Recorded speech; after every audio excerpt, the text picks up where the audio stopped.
Hey guys, Weeby News here, and today we are back with yet another video, and today we're going to be looking at the lore for Five Nights at Freddy's 3 and 4. Since, I asked you guys kind of how you wanted me to look at the lore for these games, and most of you guys did seem to say that the pace I was going at before was good, so we're back on track. I appreciate all the feedback, by the way, in the comments. But yeah, for Five Nights at Freddy's 3, we're going to be watching the complete history of Fnaf 3, by SuperHorrorBro. I'll be sure to link their channel in the description if you guys would like to check out their videos. They've been very informative so far. But yeah, without further ado, let's go ahead and get right into this. Sit back, Springtrap is so scary, dude. Springtrap's haunted domain. Those ghost this eyes. Is a complete history of Five Nights at Freddy's 3.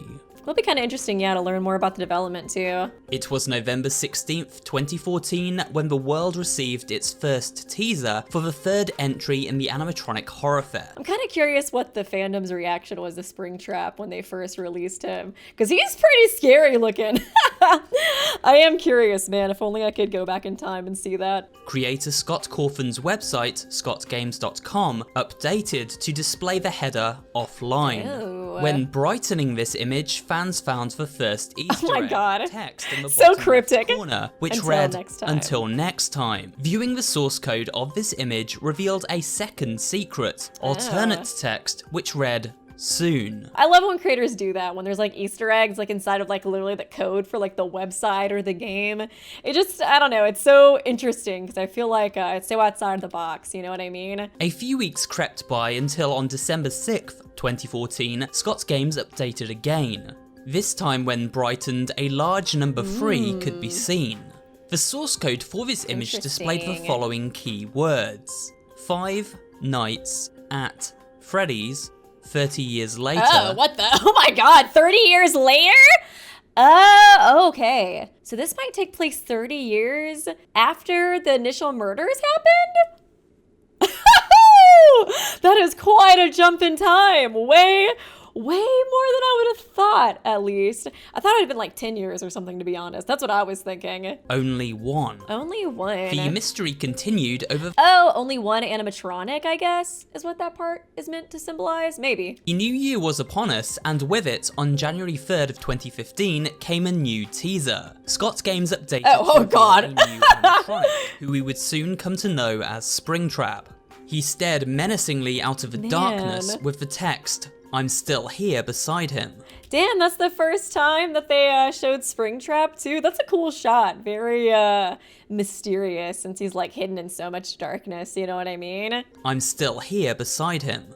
This Beside time the him? source code read, "I remain." I remain. The image Oh was Jesus. also labeled... You thought you could kill me, bitch. I can haunt animatronics too, kids. You think you're the only one who can do that? Oh, purple guy, you're such a fucking menace. You're such a fucking menace to society. The image was also labeled FNAF 3 JPEG, confirming this game was indeed to be called Five Nights at Freddy's 3. January 14th, the site updated again, replacing the image of Springtrap with a box full of toy animatronic heads. Above this box of defunct robots was the number 3. Cool shot too. Brightening this image reveals Springtrap Oh beside the Jesus. box. He's just standing there menacingly. Literally. Not even a joke this time. January 26th, 2015, a trailer for FNAF 3 was finally released via the game's Steam Greenlight page. It didn't feature much in the way of gameplay, instead showcasing some of the new environments, mixed with glimpses of the previous games, and ending with an extended look at Springtrap thrashing about before jump scaring the player. Oh, that shot looks so the trailer, cool. Text flashes up telling a story about a mysterious character, who most now theorize to be William Afton, the killer trapped inside Springtrap. It definitely does seem to be it. These sentences read as follows. "He will come back. He will come back. He always does. We have a place for him." A place for him. In early February, I guess like literally a place, like as in the animatronic. God, Purple Guy is such a freaking cockroach though. He just does not die. creator Scott Cawthon posted to the FNAF 3 Steam Greenlight page telling fans he had been hacked. Oh, what the hell? Alongside this message was a download link for Five Nights at Freddy's 3. Oh, is he just memeing? It featured the game's menu screen and everything seemed perfectly legit. Okay. However, upon clicking into the game, players were treated to a punishingly hard retro-style platformer where they took control control of Freddy Fazbear. Oh my god, it reminds me of that stupid minigame in V3. What was it, like the Death Despair Road? Just some like BS minigame that's like impossibly hard to beat. I love the copy and pasted Freddy Fazbear head on top of this pixel person too. GG. Beautiful game. God, if only he would have kept with this direction for Five Nights at Freddy's 3. Punishingly hard retro style platformer where they took control. He just walked through that fireball. What the hell? Players were treated to a punishingly hard retro-style platformer. Okay, where they took Freddy. Control of Freddy Fazbear. Invincible, immortal god Freddy. Scott was simply trolling fans and confirmed soon after that he had not been hacked at all That's so via funny. the following message. In case you all haven't figured this out yet, I have not been hacked, so stop worrying. All I've been hearing about all day is how I've been hacked. Everything is fine, and Fnaf 3 is still moving full speed ahead. Now, everyone take a chill pill and enjoy the nice game I made for you. On March 1st, Oh God, Scott's Billy. game updated once again, this time to an image of Phantom Balloon Boy. His Phantom version looks so freaky. All their Phantom versions were really creepy, but I feel like especially Balloon Boy's was like extra scary. Just, I don't know, he has like the most like distortion to me, it feels like almost. It asked the question, guess who? Guess who? Oh my god, Weeby! It's your fave! Weeby! Guess who? Guess who? He made this years before I even played the game, but he already knew. He already knew deep in his soul to make this shit to taunt me. Then, on March 2nd, Oh, it's another all in your teaser mind. released, displaying Phantom Chica and Phantom Foxy. Yeah, it did seem like these Phantom ones really were just like ghosts or like hallucinations. Oh, you know, it's so sad. If they really were like haunting the haunted Freddy Fazbear building, that means that like their spirits are still not at peace. You know what I mean? Unless it really was just our guy hallucinating it because he was like so scared shitless working at the Freddy's Fazbear like horror experience. Stating, it's all in your mind. Later that very same day, select YouTubers Markiplier. received early access to a demo portion of the final game, giving fans their first glimpse at how Five Nights at cool. Freddy's 3 actually played. Those eager to try the game for themselves didn't have to wait too long, however, as the full version of the game launched just hours later on March 2nd, 2015. Okay, nice. Yeah, a lot of game companies do that. They'll give like, you know, copies to like YouTubers or whatever else to like promote the game. I feel like it makes even more sense for this series since, yeah, it got so popular, I think partially because of YouTubers playing it. Game launched just hours later on March 2nd, 2015. Android and iPhone versions followed on March 7th and March 12th, respectively. Fnaf 3 opened to mixed critical reception, Okay. with some people enjoying the new turn of direction and others finding it had lost some of the charm and personality of the first two entries. Yeah, I did feel like the gameplay for FNAF 3 was quite different compared to like the other games. It's definitely a lot more preventative rather than like reactionary, which I do personally get more scared with the reactionary stuff. So I do think I found the first two to be scarier, personally. Story/gameplay. As usual with these history-themed FNAF videos, I won't be straying too far into theory talk, rather recapping the basic premise for the story of Five Nights at Freddy's 3 and elaborating here and there where relevant. In short, FNAF 3 is set 30 years after man, the it's so events weird to of the see original Five Nights how much smaller the office is in the first game. Feels like it's been forever since I've been here, man. at Freddy's, So much which nostalgia. is speculated to occur in 1993, placing this third entry Oh in the my year God. 2023. Really? full- Oh my god, that's so weird. It's this year too. Oh, interesting. FNAF 3 takes place 30 years after the events of the first game. This suggests it's set in the year 2023, roughly. Oh, that is wild. That is so wild. 30 years, man. I did not think it would take place that long afterwards. The former owners of Freddy Fazbear's Pizza decided to cash in on the murderous controversy and talk of haunted animatronics that forced Fazbear to close its doors all those years ago. Okay, wait a second. Former owners? So was this made by Fazbear Entertainment? Or was it like the people who owned the restaurant before Fazbear Entertainment? Honestly, my assumption was that it was going to be either Fazbear Entertainment that was trying to cash in on this because, you know, they're a company and hey, they bought it and now it's kind of tanking. So let's just try to like recreate it to make some more money. funny. Or I thought, honestly, it might just be people who are like diehard fans of this like Freddy Fazbear's phenomenon who just decided to buy the animatronics and make their own thing. I kind of was thinking it was more the latter, just based off of how the surfer guy on the phone sort of like described, like, you're not gonna believe we got a real life Foxy head. Like, whoa, or maybe it's a cosplayer's. We don't know. We think it's real though. That was kind of my assumption, but I'll keep listening and see if I can kind of piece it together better. To do this, they set up a horror-themed attraction called Fazbear's Frights, a place for leftover and scrapped animatronics to be salvaged and used as part of a haunted house. One of the animatronics they discover is similar in appearance to Bonnie and uses the old spring lock mechanism, a suit predating the robotic one seen in Fnaf 1 and 2. Okay, predating? Interesting. I'm kind of like wondering when that whole scene took place now that I think about it, because I kind of just realized I don't really have the timeline of everything that happened down super well. Originally built for humans to fit inside.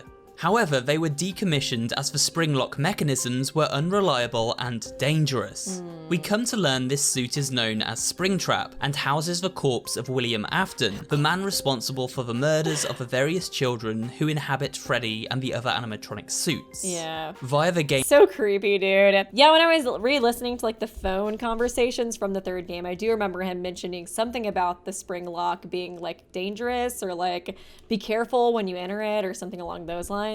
Via the game's true ending, we see how this accident occurred. Yep. Afton, chased and haunted by the ghosts of his victims, decided to hide within the old Spring Bonnie suit. Yep, he finally got what he deserved. But the mechanism snapped shut, fusing his body with the machinery inside. Now Afton's murderous soul exists within Springtrap, and he hunts us at every turn. God, I remember I realized too afterwards how creepy it is that you're using like the sound clips of Balloon Boy to like lure him away from you. Because at first I was like, why does he love Billy so fucking much? Like, why is he so obsessed with going to the rooms that have the Billy sound clip in it? But then I was like, wait a second. If this is the guy who murdered all the children, he's like, oh boy, is there a child in that room? Better go kill them. Like, that's literally how you're getting him to move away from you. I was like, gross, freaking gross. I was like dying thinking about that while I was editing. We assume the role of an unnamed night watchman. Okay, unknown night watchman, so I guess we still don't know who this guy is. I don't know if he'll ever end up being important since this does take place so long after the, initial events, but I guess we'll see. This lore is supposed to get really crazy eventually, so he might show up again, who knows? Formed by a character known as Phone Dude of our duties at this post. Hey, glad you came back for another night. I love this guy's voice, dude. He's got such a like surfer dude, like dude bro voice. I don't know. I think it fits somebody running like a Freddy Fazbear's like fright attraction so perfectly. I love it. I'm obsessed. I promise it'll be a lot more interesting this time. We found some great new relics over the weekend, and we're out tracking down a new lead right now. New lead? Let me just update you real quick, then you can get to work. Like, the attraction opens in like... What is the new lead? Kind of wondering about that now. ...a week. So we have to make sure everything works and nothing catches on fire. Yeah, I remember him being like, yeah, the fire is actually a really big concern. When I was editing, I was like, oh, he was not kidding about the fire being a really big concern. It opens, people will come in at the opposite end of the building and work their way toward you, then past you and out the exit. Yeah, you've officially become part of the attraction. You'll be starring as the security guard. Whoa! The gameplay. That's so cool that it kind of connects it to the security guard, though. I always really liked that aspect of this game, too. Like, you get to play the security guard, the famed security guard. It's like, oh, our character is actually an important part of the story to, like, the people in this universe, too. Like, I don't know, it's so interesting. The gameplay loop is simple enough. As usual, the objective is to survive the night shift, which runs from 12 AM to 6 AM. During this time, William Afton's Springtrap patrols the halls of Fazbear's Frights and must be lured away from the office via the use of audio cues. These audio cues are taken from childlike laughter, which entices Afton toward the area in question. So gross! I hate him so much! Oh my god, yeah, when I realized that, I was like, Ew. Ew.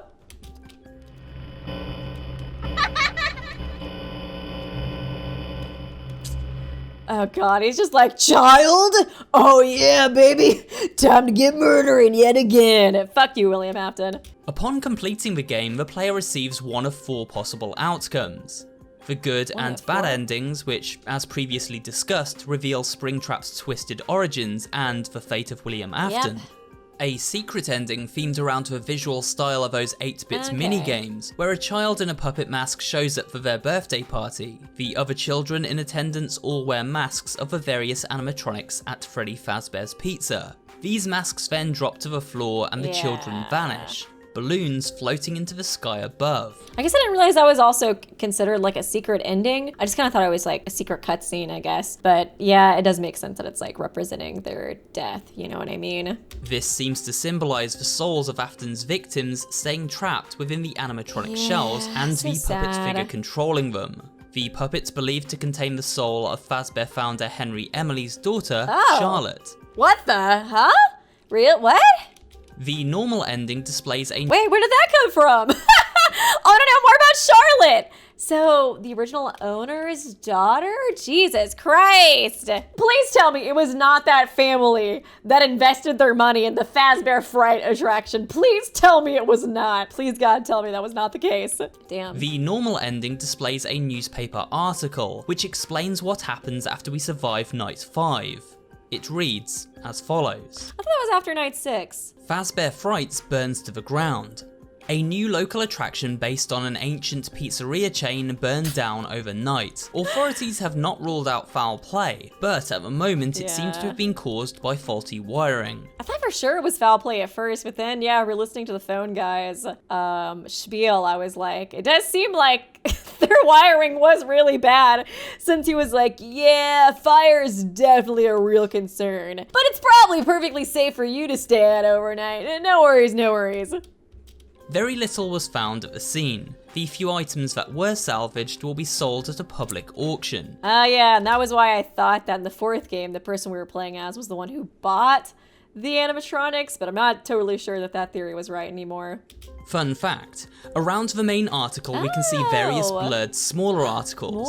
These have been deciphered and are actually development tidbits from Scott Cawthon himself. Oh, interesting. We've covered these in I never even thought about that. That's so smart. videos before, and they touch on how characters were modeled, named, and how the first game was funded. Oh, it's just like a little trivia. That's so cute. Aw. You can see That's so descriptions cute. of these blurred articles on screen now, so feel free to pause and read them at your own leisure. Okay. Oh yeah, I didn't even notice this. It has, what's his face in the background too. Is that after you like unblur it?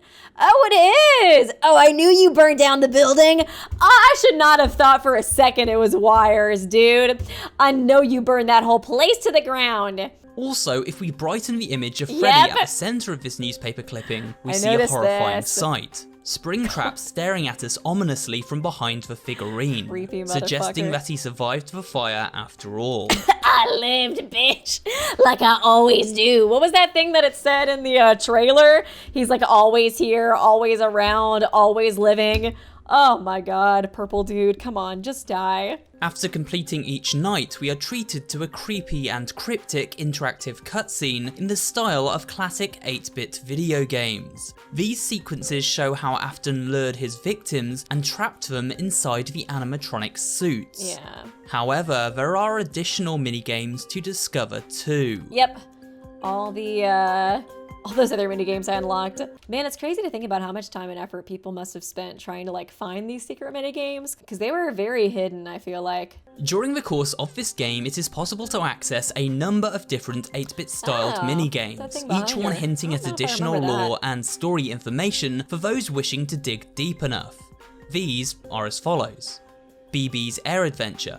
In this minigame, we control Balloon Boy as he collects up 8 balloons. Because yeah, even these minigames are already so hidden, and then there's like other parts of the minigame that are even more hidden that lead to like the true ending, you know what I mean? Like it must have taken people forever to figure this stuff out initially. 7 are found in the first room, but we can actually leave this room via an invisible exit to search for the 8th. Doing so leads to some morbid sights involving the missing children. Mangle's Quest. Players control I Mangle love as he Mangle. leaps around trying to collect 4 missing body parts. A kid rushes around the lower half of the screen, and accidentally touching them will instantly end the minigame. Okay, I figured that was the case, but I just was like, I'm not gonna touch him. I'm just gonna avoid him at all costs. He's like, I wanna play the take apart Mangle game that they had at the Five Nights at Freddy's 2 location. That sounded so screwed up. Chica's party. As Toy Chica, we must collect up 4 cupcakes Okay, and Toy pass them on Chica. to one of the I guess that's why she looks so anime. I was like, oh, those anime eyes. Taking up like 75% of her face. must collect up 4 cupcakes and pass them on to one of the 4 crying children dressed in blue. Each time a child is given these cupcakes, their clothing changes to green, Okay, the interesting. colour of Springtrap. Stage Ew, 1. weird. Taking control of Golden Freddy, we move from room to room, where we see children both happy and sad, and a very Okay, they're wearing green too. familiar rabbit animatronic Yeah. overseeing events. The golden Bonnie. Glitch minigame. Oh yeah, this one was freaky. In this minigame, we take control of Shadow Bonnie and are able to glitch and float about various rooms. These This seems to symbolize the spirit of William Afton controlling Springtrap. Oh, interesting. Oh, no wonder he's purple too. I just realized that. rooms are identical to the ones we see during the Stage 1 minigame with Golden Freddy. Finally, we have Happiest Day, which Oh, yeah, isn't the a birthday minigame party. as such, but rather acts as an ending to the other minigames described above. We've already spoken about this cryptic sequence, so it's time to move on to the final segment of today's video. Okay. The animatronics. A charred version of Golden Freddy from Fnaf 2, Phantom Freddy can occasionally be spotted shuffling along the hall. Okay, it's Golden Freddy? I didn't realize that. Oh, you know, it's interesting they're all charred too, because like, it's almost like they're foreshadowing like the building burning down, now that I think about it. Since they're already charred? Ooh, that's kind of an interesting thought. Phantom Freddy can occasionally be spotted shuffling along the hallway Yep. corridor when we have our monitor down. At the Oh, I end of kind of just noticed too. I guess he's like actually facing you. I don't know. I always thought he was like kind of walking to the side. He always looked so goofy to me though. I feel like after a while I was like, oh, it's just Freddy. Just shuffling along, doing his little thing. As long as I don't look at him, he won't get mad at me. Phantom Mangle Oh, also yeah. joins the lineup. Mango was pretty freaky too, because I think she would like have that super loud noise too and like mess with your audio. Appearing on camera 4 at select. What is even this supposed to be? Like, I'm trying to figure out like what she would look like if she's not supposed to be horrifying. Like, is it supposed to be like a little puppet that she has on her shoulder or something? Like, I just don't see how in any universe, like this is not nightmare fuel. You know what I mean? Like, I don't know who would design this and be like, yeah, kids are gonna love this.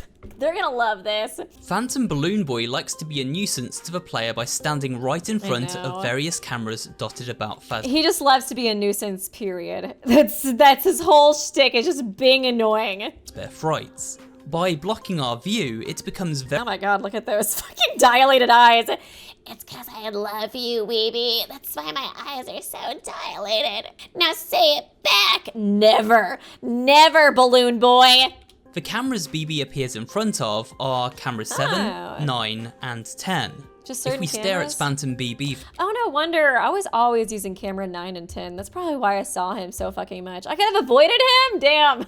I haven't realized that. I hope you found this video both entertaining and informative. And if you did, remember to leave a like, comment down below, and subscribe for more horror-related content. Okay, well, yeah, once again, shout out to SuperHorrorBro. It was definitely a really good video, very informative. So I will link their channel in the description too if you guys want to check them out. Okay, so before we get into the lore for the 4th game, I want to take a look at all the secrets and Easter eggs for the 3rd game. And this video is uploaded by Dr. Hottie 1987, so I'll be sure to link their account in the description if you guys want to check out their videos. Springtrap Rare Screens. Oh, what is this? What was, oh geez, oh god! Oh god, I can see like his human face and his teeth and shit. Oh my god! When were you supposed to get these? Oh god, thank you God for watching out for me and not giving me these. It was already bad enough to see like his other organs, but seeing like his bloody face. Oh god, and what's that going through his mouth? Is that like the trap like intertwining with his face muscles? Okay, I'm not gonna sleep tonight, so that's good.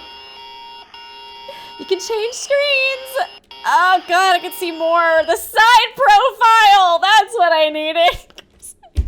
I was like, you know, I need more profiles. Dude, put the helmet back on. Put it back on and leave it. I don't want to see that. I don't need to see it. God, Jesus, Joseph, holy, some Bible character, help me. Oh God, what is that going through his mouth? That's where it was. Ah, man, I was so sad. I didn't know where the Freddy nose was. I tried honking the little like doll on the table and it didn't work. But then, yeah, when I was editing, I was like, crap, there's a Freddy drawing on the wall. I should have tried to boop his nose, but I didn't. And I hate myself for it. Shadow Phantom Golden Freddy. Where is he at? Oh, is that him right there? Oh, he's just chilling. I was like, wait a second. Oh, I didn't even notice it. There you are, little buddy. You're so quiet. Bonnie Paper Pal. Oh, he just pops up out of nowhere? Interesting. No, he's covering up the Freddy nose. That's very important. You can't cover that up, Bonnie. God, those paper maches are so creepy looking. Looks like he's kind of crying. Like, it looks like a mixture of Bonnie and like the puppet almost. You know what I mean? Freddy Paper Pal. Oh, there's a Freddy one too. You know, honestly, some of these I feel like I could have gotten, but just not noticed because I was in like such a panic. Especially that one, because it's kind of dark, you know what I mean? Cupcake. Oh, ooh, is that blood on it? I do not like that cupcake, man. Blood at the top of his head where the candle's in. Does that mean that like somebody like shoved the candle in and made the cupcake bleed? It's like, help me. Literally, my brain is bleeding. Oh, Phantom Cupcake. Golden Cupcake? Is he also up here on the desk? Cupcake poster. Oh, look at that. Yeah, some of this stuff I feel like I could have gotten it, but just not noticed because I was like too busy like, you know, shitting myself. Golden Cupcake poster. Always a golden version.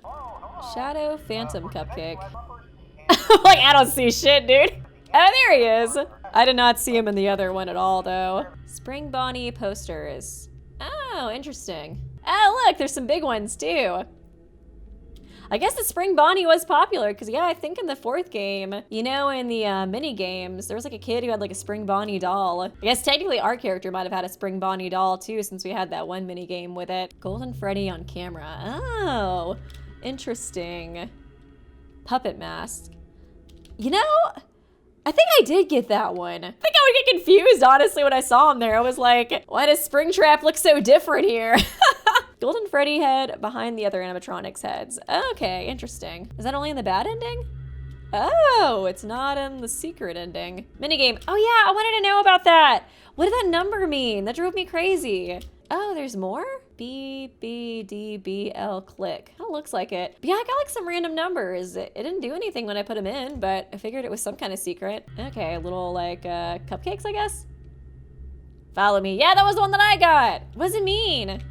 A freaking Shadow Bonnie, I got that one too. I was like, oh shit, hell no, I'm out. But yeah, that was super interesting. Big shout out to Dr. Hattie, 1987. Oh my God, I just got that, 87.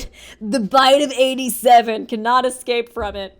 But yeah, shout out to them. I will link their channel below in the description. But yeah, moving on, we're gonna check out the lore for Five Nights at Freddy's 4. So unfortunately, there wasn't a good video that my mods could find for me to watch on it that wasn't too like theoretical. So they decided to make me this Word document where they break down the lore for me. So yeah, big shout out to my mods, Bree the Cookie Monster and GamerBro. Appreciate you guys for making this. So yeah, I will just go ahead and kind of read through this along with you guys. Development of Fnaf 4. When Fnaf fans had been given the third game of the franchise, known as Fnaf 3 respectively, they thought the series was done and over with. That is true. I thought that I did hear originally that potentially Fnaf 3 was supposed to be the conclusion, but I also heard Fnaf 4 was also supposed to be the conclusion. I feel like Fnaf has had a lot of potential conclusions, you know what I mean? However, that was not the case, as Scott Cawthon's website, scottgames.com, had started to have secret images pop up implying the release date of a new game in the series. This game would be known as Fnaf 4. The secret images would be the following teasers in order that Scott had shown to his fans on what was going to come in the upcoming game. Got the Freddy with all those little mini Freddys sticking out. Oh, you know what? Now that I think about it, those are the little Freddys that were behind me too. It's his kids. He's like, yes, Weeby, I am now a father. Aren't you gonna congratulate me? Was it me? Oh man, is that Bonnie? Bonnie's like kind of chatted out, isn't he? Look at that chin.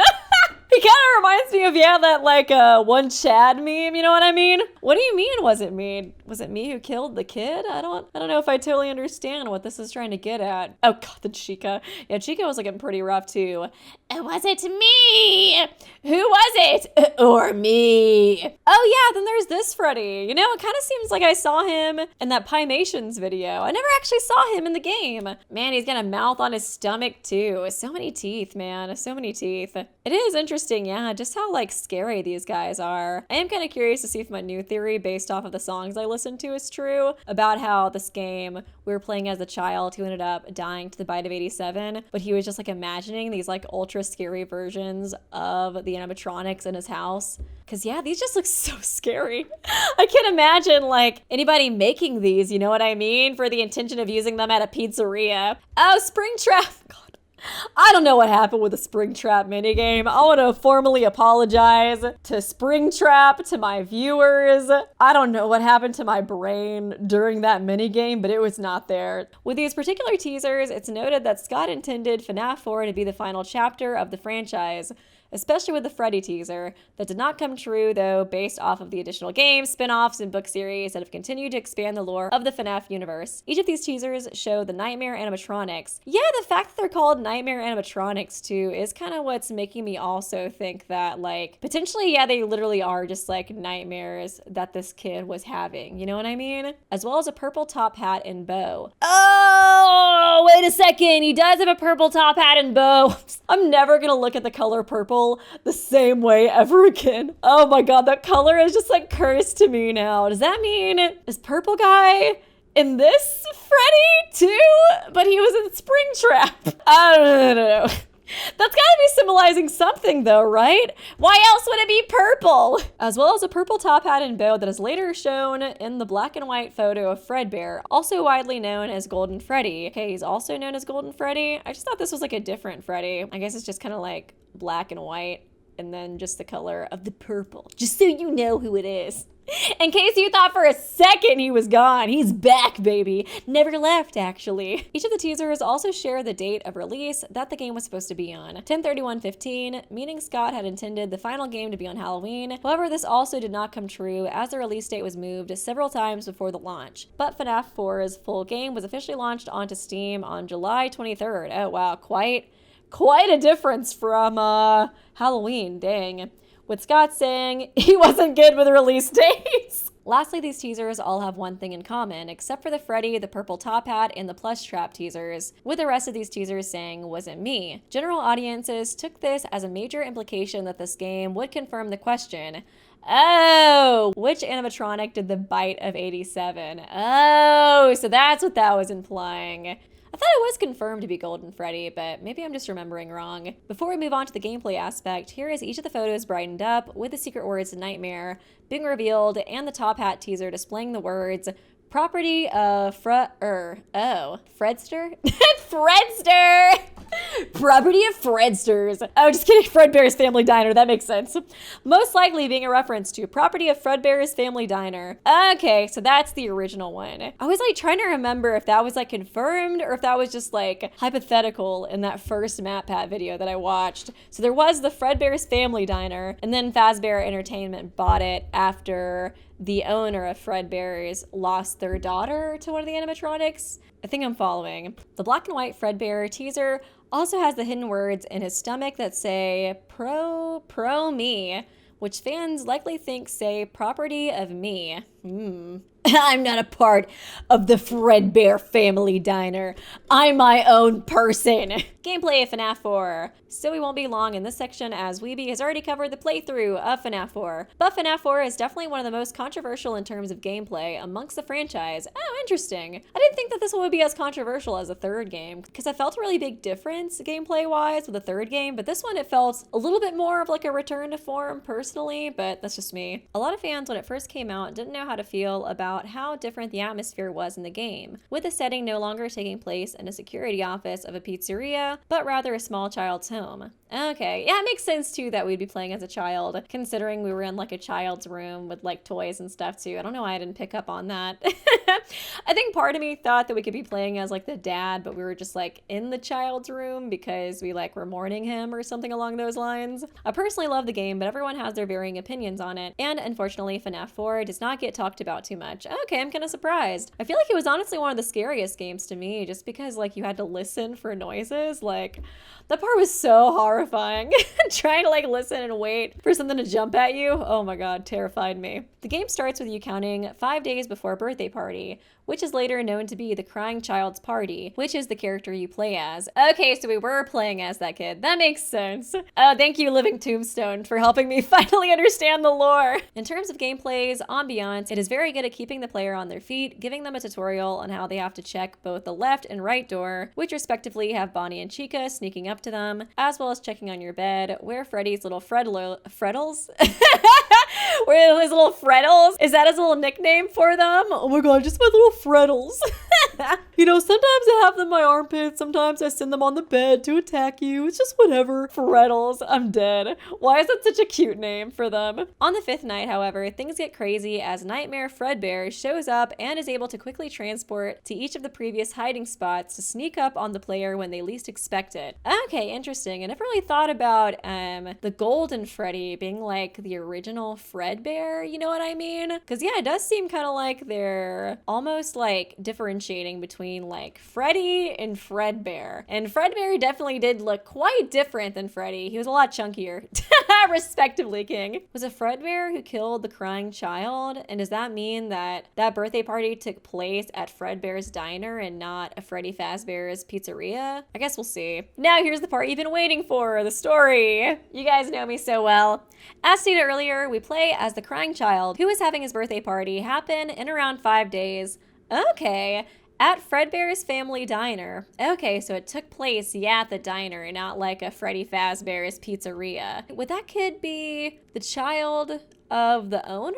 Or was there just like another kid that died also at Fredbear's diner? Because in the video it mentioned that girl who died, but it seemed like this kid was a boy. I guess he might have been the first one to get killed by Fredbear's diner, and then she died later, maybe? We'll see. We start out the game with an 8-bit minigame format in our protagonist's bedroom, where it's revealed that he's getting tormented and bullied by his older brother. Yeah, I realized that while editing. I was like, that guy who kept jump scaring us in the house was probably his brother, who locked his younger brother in his room. Okay, that was what it was too. He locked him in his room. On day 5, both characters remain unnamed at the time being. You'll learn more about these characters later down the road, Weeby. Oh, cryptic. Okay, interesting. Gotta play sister location soon is what I'm hearing. All we know at the moment is that the family loves going to Fredbear's family diner. However, the crying child saw something that he shouldn't have, so now he stays frightened. Oh my god, did he see like the murderer or something at some point? Like, oh, and that's why oh my god, and that's why it started like scaring him, the diner, and why he was having nightmares. I just thought he was scared of the animatronics because they were creepy. You know what I mean? I was like, animatronics are pretty creepy, so that makes sense. Oh man, I wonder if he did see Purple Guy like up to something.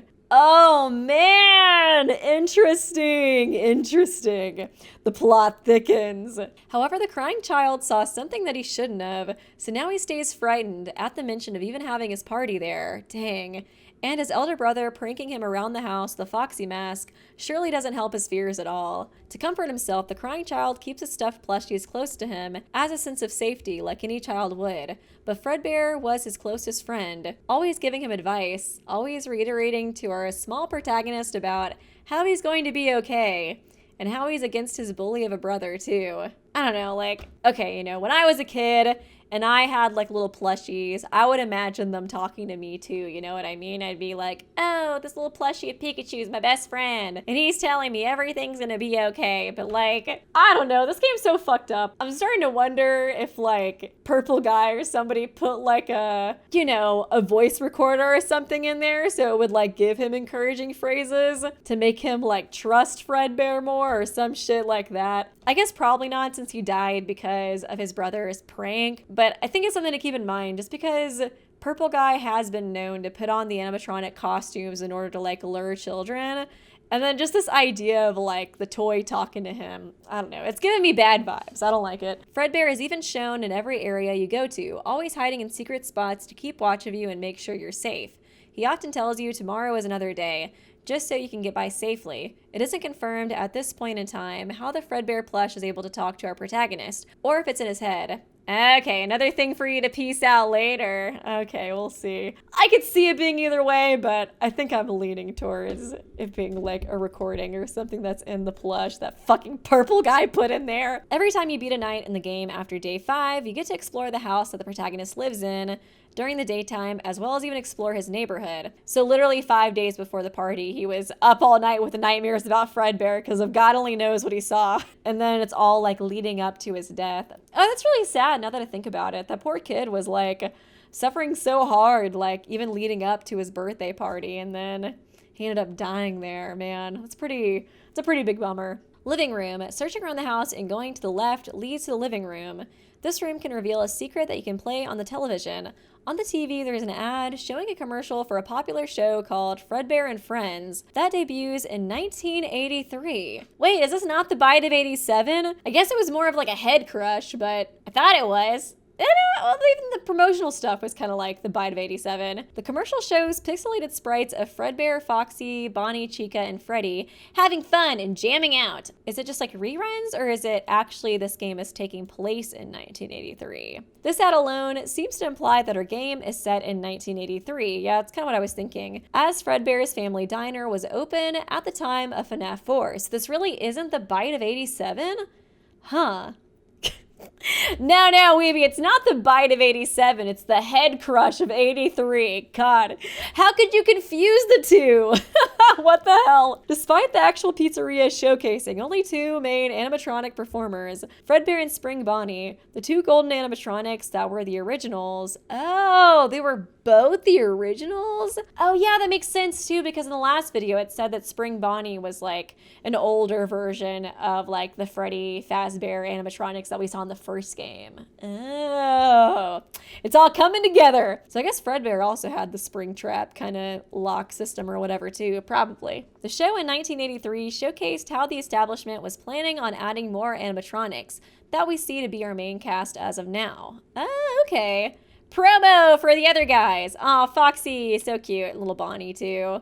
Aw, you guys are so adorable. I still love you, even though you've killed me countless times. Fredbear and Friends. Oh, that's so cool, man. I hate that I missed that. Empty bedroom. Searching further around the house and going to the right leads to an empty bedroom, presumably a young girl's bedroom, based off the decor and the take-apart toy resembling Mangle. Oh, man, even the toys were take-apart. Freaking, was Mangle always meant to look like that? Was she always meant to be, like, super robotic and freaky looking with some, like, robot head on? You know what I mean? Poor Mangle, dude. Mangle suffered enough.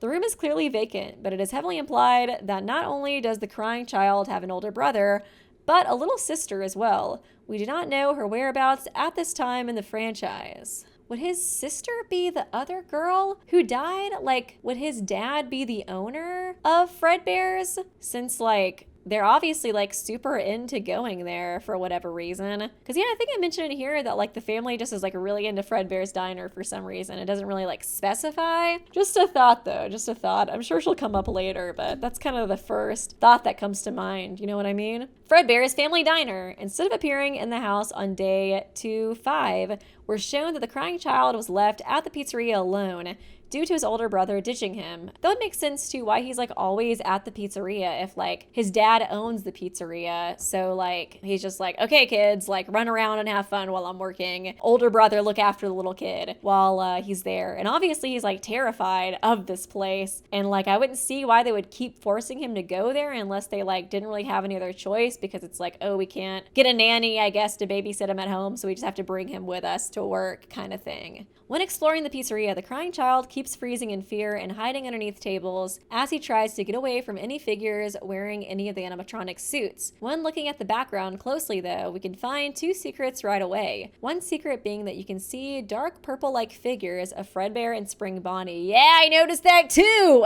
Sprites amongst the party. I was like, like I said, I cannot look at the color purple the same way ever again. I'm always just gonna go straight to purple guy. Most likely alluding to Shadow Bonnie and Shadow Freddy as a cameo. Okay, interesting. So they're shadow versions, not purple guy. The other secret is that when you go back to the entrance where our protagonist was first shown in the pizzeria, we actually get a glimpse of purple guy equipping one of the spare Springlock suits onto one of his co-workers. Oh, what? Oh, what the hell? Did I just miss that? Oh, weird. Freaking purple guy, dude.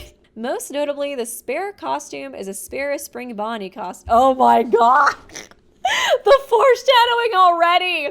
The very suit that later killed Purple Guy in Fnaf 3's story. Oh, I love it. Ah, sweet, sweet justice. The neighborhood. On day 3 of 5, the crying child now has access to go to the exit of Fredbear's family diner after being ditched again by his brother. And we get to explore the streets as we try to get our way back home. Amongst the streets, we interact with many of the other children and teens who often go to the pizzeria, where we learn the crying child is known for getting bullied by the other kids. He gets bullied because of how much of a baby he is. I know, they were so mean to him. We also see cameos here and there where Plushtrap is shown on the screen where a little girl is carrying him. She claims her dad compared him to a finger trap. Oh yeah, I remember that. It was like, I guess the toy is even kind of a trap too. Interesting. Implying how even the plushie versions may even have the spring lock feature.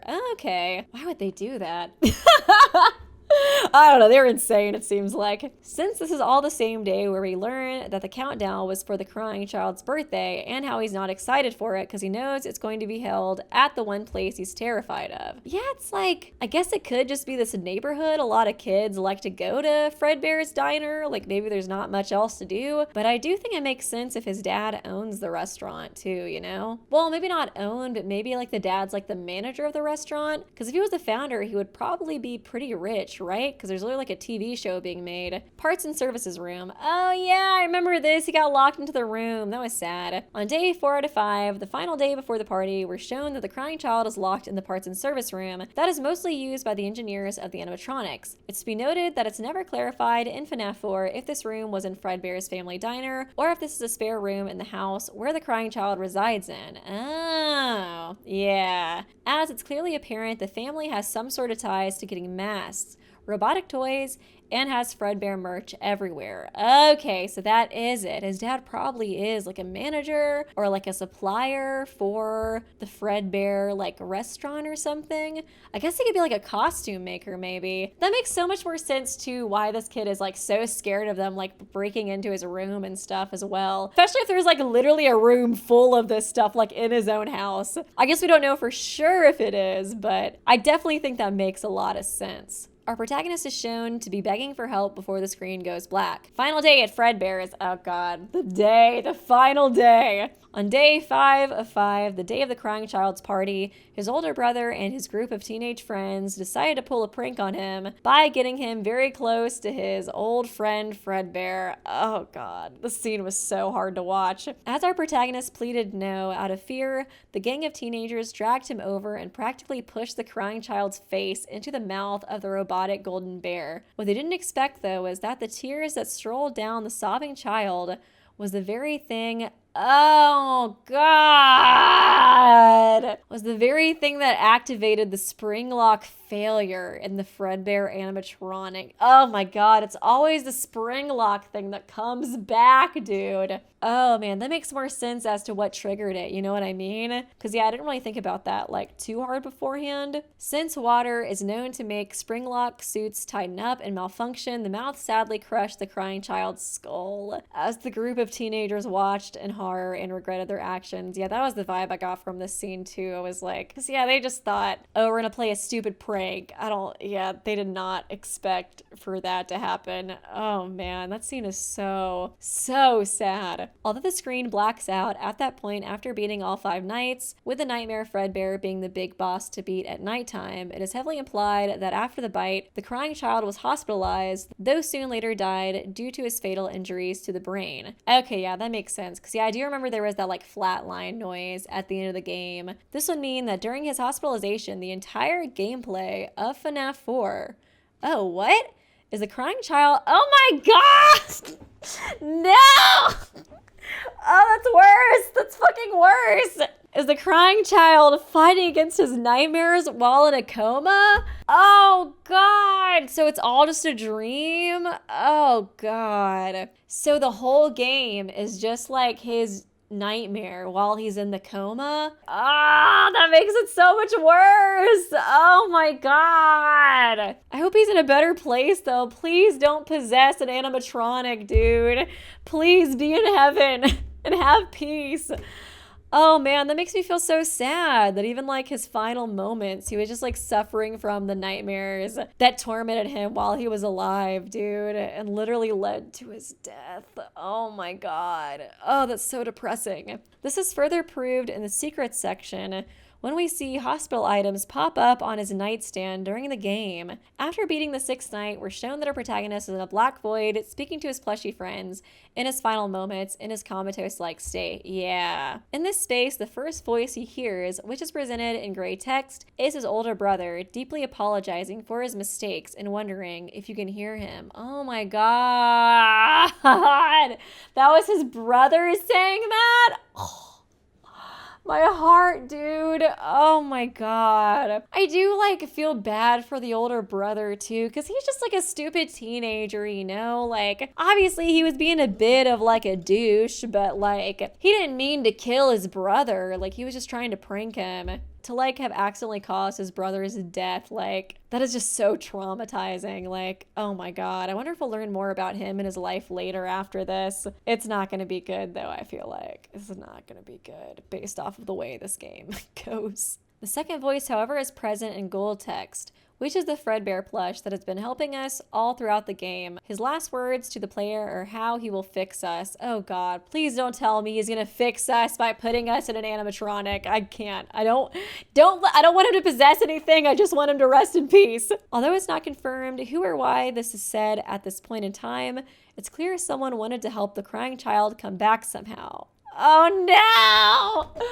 Even if it was too late. Oh no, they put him in a suit. No! Oh, this poor kid. Oh, we're totally gonna see him later, aren't we? When FNAF 4 was first released, many fans were conflicted on the timeline of the game as well, as if this was a true story behind the bite of 87. Yeah, that was what I thought too. However, the confirmed conclusion is that this game is set in 1983. How could you think it was the bite of 87? It's obviously the bite of 83. And then there'll be the bite of 93 and 94 and 95 and 82 and 85 and 87. Again, 2 bites of 87. It'd be kind of funny if there is like another game that we have, there's like another bite of 87. It's like, no, that's not the bite of 87 they were referring to in the first game though. That's the second bite of 87. There was 2 bites in 87. Jesus Christ, how many bites are there? Meaning that this was likely one of the very first incidents of the Fazbear industry, with the audience being presented the bite of 83, which is what closed down Fredbear's Family Diner. Okay, so this is what closed down Fredbear's Family Diner. I wonder when that girl's gonna come up though that we learned about in the last video. The story is not the bite of 87 because FNAF 2 is the game that takes place in 87, meaning one of the toy animatronics was likely responsible for the death of another person at the establishment. Yeah, it was the toy animatronics at that one that had that like predator sensor. I wonder if like something went haywire with that and that was why they ended up biting somebody. Dude, Scott's such a troll having these promotional images being like, was it me? Was it me? Was I the bite of 87? Just kidding. I was the bite of 83. Got you, loser. Gotcha! It's even heavily implied in FNAF 2 that the victim, is actually the protagonist, Jeremy Fitzgerald, who is given one of the day shift positions. Okay, so he was the one who died to the bite of 87? There's also another quote made by the phone guy that backs this up further. Someone used one of the suits. We had a spare in the back, a yellow one. Someone used it. Now none of them are acting right. Listen, just finish your shift. It's safer than trying to leave in the middle of the night. We have one more event scheduled for tomorrow, a birthday. You'll be on day shift. Wear your uniform. Stay close to the animatronics. Make sure they don't hurt anybody, okay? So I guess because he was like near them and stuff, that's partially why people believe that. These ominous calls have become the general consensus that the FNAF fan base has come together to piece out in the current timeline. Now with the audience being aware that there's not just one, but 2 bites caused amongst the pizzeria's properties, the story gets darker and more sinister from here on out. Okay, interesting. Interesting. Okay, cool. Man, I cannot believe there's 2 bites. I can't get over how much of a troll Scott is too for those promotions as well. Not the bite of 87, the bite of 83. Okay, so we're gonna go ahead and watch the FNAF 4 Secrets and Easter Eggs. And this video is again by Dr. Hattie 1987. Love the username, love the username. Yeah, we'll go ahead and watch it, and big shout out to this user yet again. Distorted phone guy call. Oh, interesting. Oh, Jesus. Oh, that's horrifying. Oh, decoded phone guy call.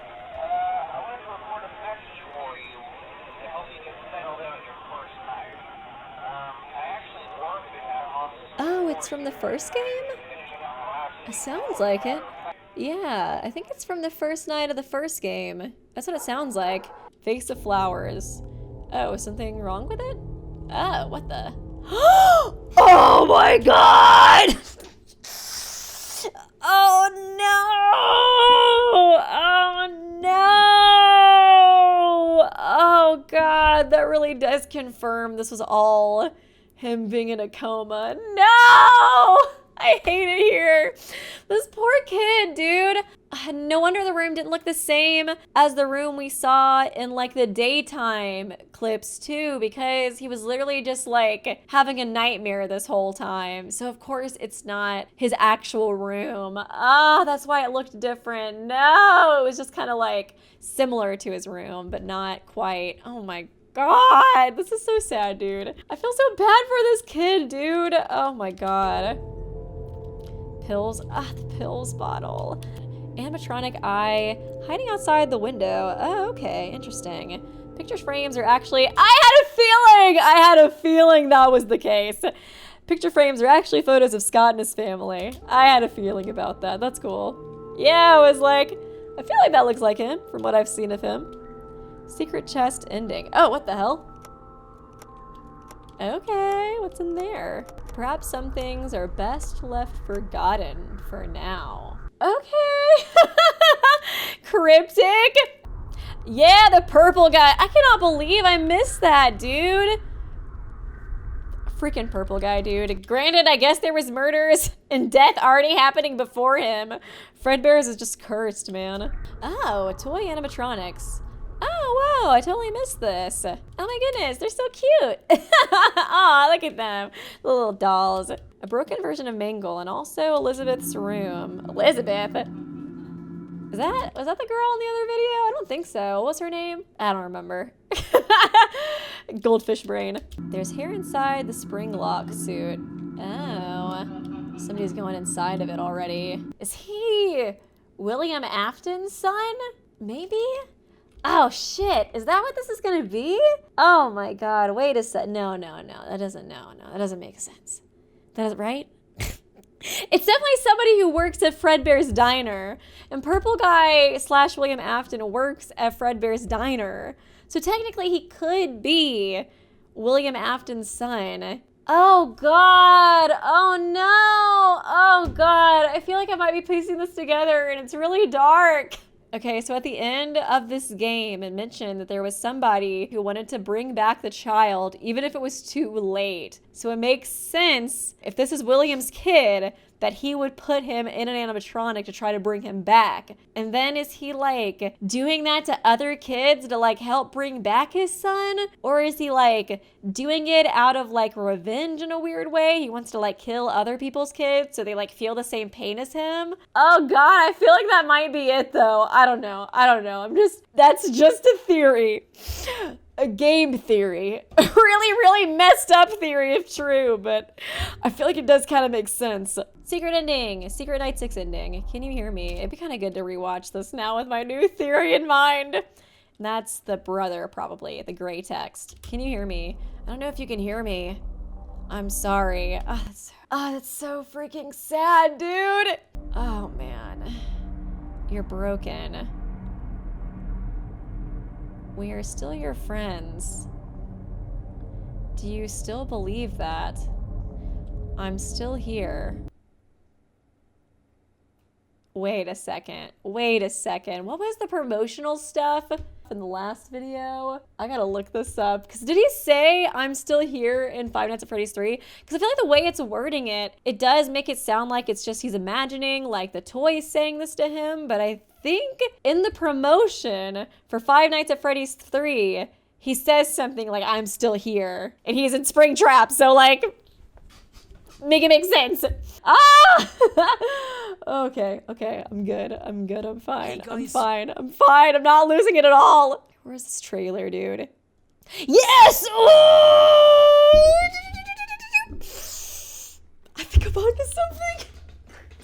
Oh no! Is it really? Oh my God. I guess he could not be William's son, but it probably is him talking to him here. Because he said it. He said the thing here too. Right? Okay, wait. Okay, wait. I've lost my damn mind. I love piecing stuff together though. It's so fun. I'm still here. Yes, okay. I guess it's not I am still here, but it's close enough. It's close enough, right? I don't know. I think it could be. I think it could definitely be William talking to him right now. And he decided to shove him into a Fazbear suit to save him. I guess, I mean, he could be the dad. He could be like a friend of the family. He could just be a very enthusiastic Fredbear's Diner employee. But we'll see. I don't know. It definitely seems likely though. Oh man, this poor kid, dude. It's so sad. Oh God, I totally got put into animatronic by freaking William Afton, didn't he? Damn it. Oh, this man cannot be stopped. Oh my God, I feel like I like lost my mind towards the end of this video, but I really enjoyed it so much, like learning more about the lore. I'm totally blown away by the fact that this was about the bite of 83 and not the bite of 87. And yeah, too, it having to deal with like this kid who was dying from a coma and like the whole thing just being like his nightmare. Oh God, that's so sad, man. So tragic. But yeah, I really enjoyed this a lot. It's really gotten me hyped up for Sister Location. I'm so excited to try that. I want to like see if my theories get confirmed, but I also really just want to know what happens next. I feel like these games are really good at like getting you invested, you know what I mean? I also want to give a big shout out to my mods for putting together this document.